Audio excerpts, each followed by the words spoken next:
أعوذ بالله من الشيطان الرجيم بسم الله الرحمن الرحيم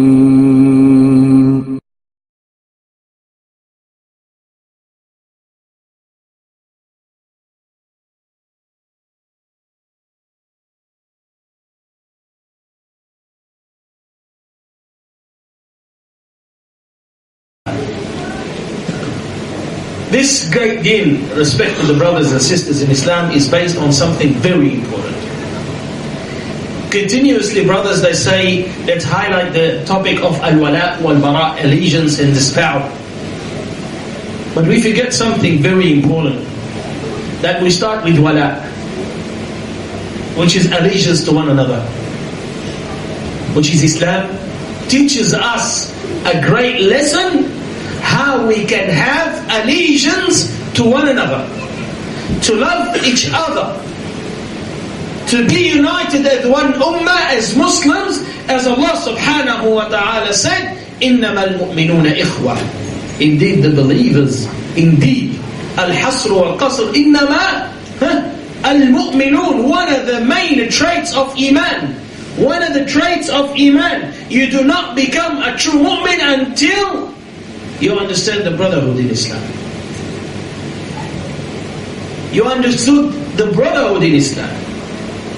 Every ibadah you do, you're a man, you pray in the masjid, you stand shoulder to shoulder with the brother in Islam to teach you how to have brotherhood in Islam.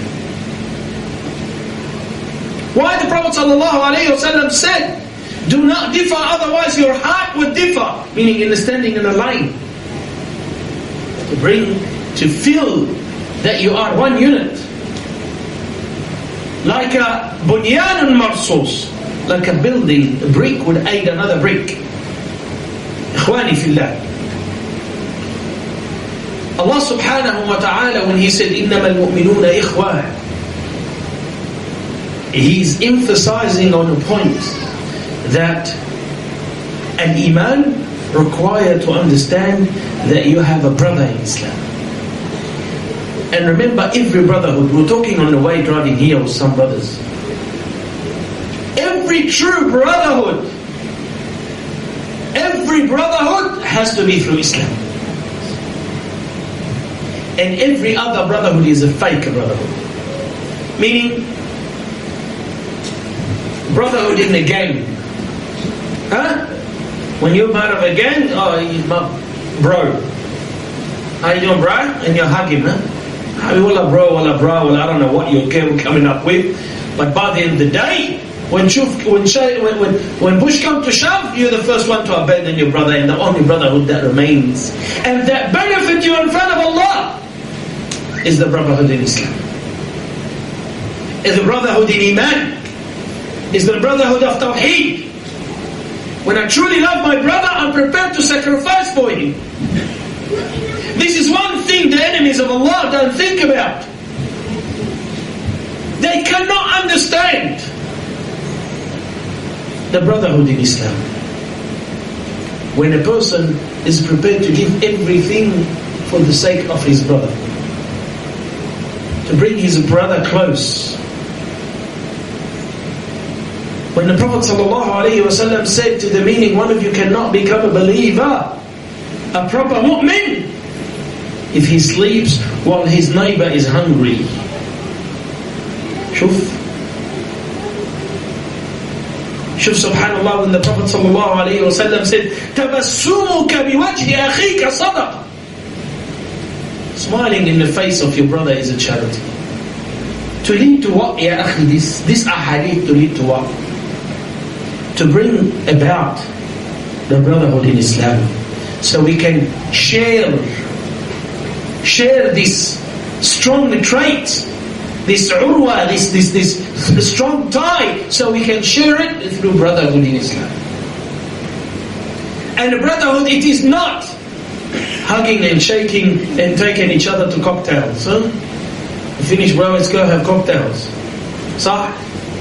Brotherhood is when you're prepared to give what is dearest to you, to your brother in Islam when he is in need. Brotherhood in Islam is to be able to smile in the face of your brother even if he wronged you. You know the ayah that I just recited for you. إِنَّمَا الْمُؤْمِنُونَ إِخْوَةً فَأَصْلِحُوا بَيْنَ أَخَوَيْكُمْ وَاتَّقُوا اللَّهَ لَعَلَّكُمْ تَرْحَمُونَ. Indeed, the believers are brothers. Reconcile between your brothers and fear Allah, so Allah may bestow His mercy on you. This comes exactly after ayat in Surah Al-Hujurat that speaks about if two groups of وَإِن طَائِفَتَانِ مِنَ الْمُؤْمِنِينَ اقْتَتَلُوا, when two groups of believers fight amongst each other, even if they fight, you are ordered to reconcile between them.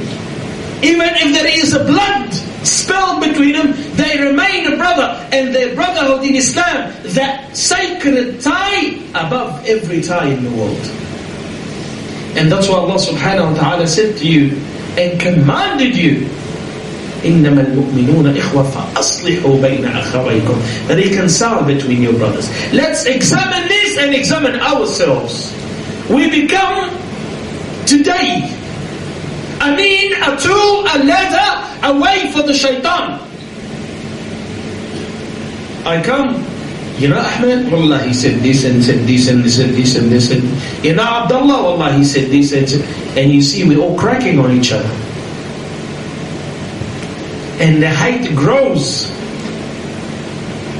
That's why Allah subhanahu wa ta'ala forbade gossip.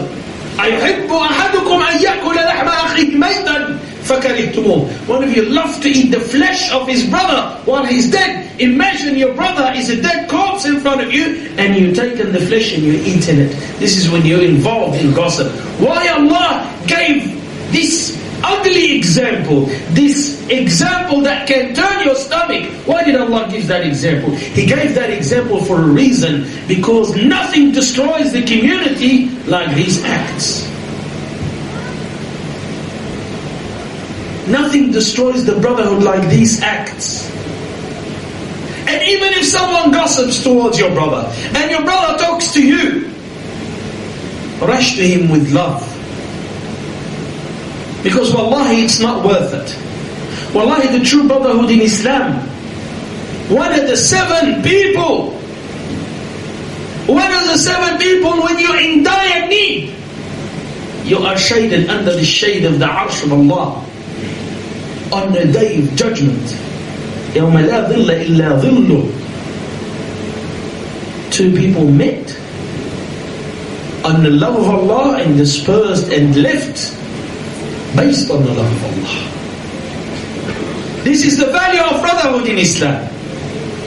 The brotherhood, ikhwani, is commitment. It's just not talk. Bra this and bra that and bra this and bra that. And when your brother needs you, you stop answering his phone. When the brother asks you for something, you turn away. When your brother is desperate, you don't even talk to him. بس يجي على الشيبة بعد. صح? When it comes to your pocket, stay away. Al-Hasan al-Basri, the great tabi'i, rahimahullah wa radiyallahu anhu, said something important, amazing. He said, what do you consider your brotherhood in Islam? Each one started to make suggestions. He said, you're all wrong. You don't understand the brotherhood in Islam until when your brother put his hand in your pocket and he takes money, of course not stealing, and he pickpocketing. Put your hand in your pocket and he takes some money and he takes what he needs without you questioning him. Now, do we do that? Look at the brotherhood in Islam for the early generation, Abdurrahman ibn Auf. But I want you to see Abdurrahman ibn Auf radiallahu anhu, he didn't take advantage of that situation. When the Prophet sallallahu alayhi wa sallam brotherhood, what did the companion say to him? He said, I give you half of my money. I have two wives. I will divorce one of them. Of course, after she finishes a wedding period, choose which one and get married to her. He said, what did he say? I said, yes. For free, man. We're going to get married, going to get money, and yes, we don't have to do a thing. Because we have the dull mentality, you don't have to do a thing, huh? Because our forefathers who come to Australia, they said, Alhamdulillah, we come and not al-hukumah. We come here not to work. Sah? Useless. No. He said, may Allah bless your wives. May Allah bless your wealth. May Allah bless you. Show me where is the market. And I will trade. And literally, Abdul Rahman ibn Auf radiallahu anhu, when he died like on the accounts of today, a millionaire. Allah gave him 4 wives. Again, other women would say, see when they get the money, straight away 4 wives. Iftar alayna. You see, so Allah subhanahu wa ta'ala gave him. You see, but the real brotherhood in Islam is when you reach a level you're prepared to sacrifice what you have for your brothers. And even harder, wallahi, sometimes, even harder to be able to forgive them for whatever they've done wrong to you. To be able to smile in your face and you know in their face and you know they hurt you before. To be able to accommodate to their needs. لا يؤمن أحدكم. One of you will not become a true believer. حتى يحب لأخيه ما يحب لنفسه. Until he loves to his brother what he loves for what? For himself. If I have a brother in Islam, I love for him, first thing, what is your love to your brother? Well, if Allah gives you a Mercedes, I'll buy him a Mercedes too, is it? What is the real, how do you show the real love to your brother? Is by bringing him to the masjid. Is by talking to him nicely to bring him to Islam. Because your love for him what? Paradise and Jannah. Sah. So, the one who is worried about his brother is the one who brings the true nasiha, who brings him to Islam. But of course, we don't give nasiha in a way that, look at me now, I've got a beard and a thawb and the cap, and you're not, so you're bad. No, that's not nasiha. Nasiha is to make him feel that he's better than you, but he's only missing a little thing. Come to the masjid, that little thing will be fixed.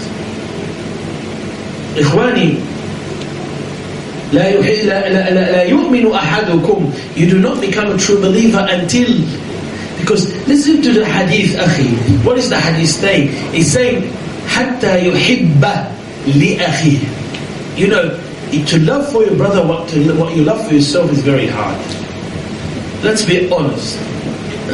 If Allah gave you money and a house and a car and a wife and gave you everything, sometimes the jealousy comes that you don't want him to. You want him to be good but not like you. Sah? You want him to get a car but not like yours. You want him to be something but not like you. You haven't really tasted Iman. Until you love for your brother what you love for yourself. This ummah, ikhwani, does not operate, does not move forward if there is no brotherhood in Islam. This is an important element. It's emphasized repeatedly. If we don't understand this relationship, how we can attain it, it will never work. This deed will never move forward. Because how can you, if you don't have the love for your brothers, how can you support them continuously? And differentiate between feeling sorry and truly having brotherhood. To give you an example. I'll make a dinner now about the orphans and the needy in Syria. Listen. We watch few videos, wow, we sob and we cry and have $500, $50,000, $10,000, Allahu Akbar, takbir, everyone gives, and we ask again, the brother says, khalas, I gave last time. When you gave, you felt sorry, you didn't feel the brotherhood. Because if it was a brotherhood, it would continue, it doesn't stop. Because that's a brotherhood. When you know the brotherhood, when you continuously nice to your brothers, even if they wrong you, this is the brotherhood. Now I am nice to whomever is nice to me and whomever is not nice to me. No, if you're only nice to the one who is nice to you, good to the one who is only good to you, that means you're returning the favor. It's not brotherhood. A brotherhood is the ability to be able to continuously sustain being good towards your brothers in Islam. To continuously do that. And to be motivated from inside, not because you feel sorry, it's because he has right over you. Ayah again, فَأَصْلِحُوا إِنَّمَا الْمُؤْمِنُونَ إِخْوَةً فَأَصْلِحُوا بَيْنَ أَخَوَيْكُمْ. Reconcile between your brothers. Those brothers in Islam who are arguing. You see now, we don't understand. We're going to increase the fire. Yallah, haki. All what we do is talk, rubbish, until we destroy each other. Until we destroy the relationship. Until we become enemies. I don't understand. Wallahi, I don't understand how our brothers, Muhammad and Abdullah, pull guns and shoot at themselves. For what? Brother, he came to my territory. What territory, akh? Your territory is in Jahannam if you're going to keep going like that. In Saqr. Repent. Pull a gun. The Prophet ﷺ said, you have sinned if you point to your brother with a piece of metal. Yani if this is metal, I point to a brother like this with it, it's haram. How can I then pull a gun in front of my brother and pull the trigger? For what? For money? For dope? For territory? For gang? For what? When Allah said, إِنَّمَا الْمُؤْمِنُونَ إِخْوَةً, your name is Muhammad and Abdullah. Last thing, I would hurt a brother in Islam. Last thing, I would upset a brother in Islam. فَأَصْلِحُوا بَيْنَ أَخَوَيْكُمْ. If you see brothers who are arguing, it becomes incumbent on you to reconcile between them and bring them together. Make them love one another. Make them get back to each other. Ya Ammi, if you need to use tawriyah, you can. If a brother is arguing with a brother, once they leave, you say, come here, man. You know, he's your brother. You say, but you hear he's been talking. No. He's been saying good things about you. You can, Islamically you can, because you want to reconcile. And shuf, the ayah when it says, فَاتَّقُوا اللَّهِ, fear Allah subhanahu wa ta'ala. With this relationship, that sacred relationship that is part of your deen. فَاتَّقُوا اللَّهِ. And what happens? لَعَلَّكُمْ تُرْحَمُونَ. Shuf, the rahmah, the mercy comes at the end of the ayah.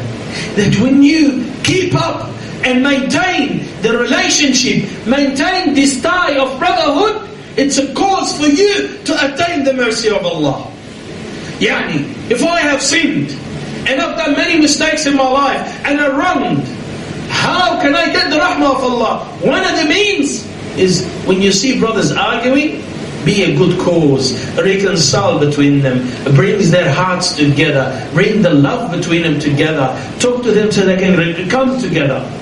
This is how Allah subhanahu wa ta'ala, in the ayah, He said, لَعَلَّكُمْ تُرْحَمُونَ. You might get rahmah.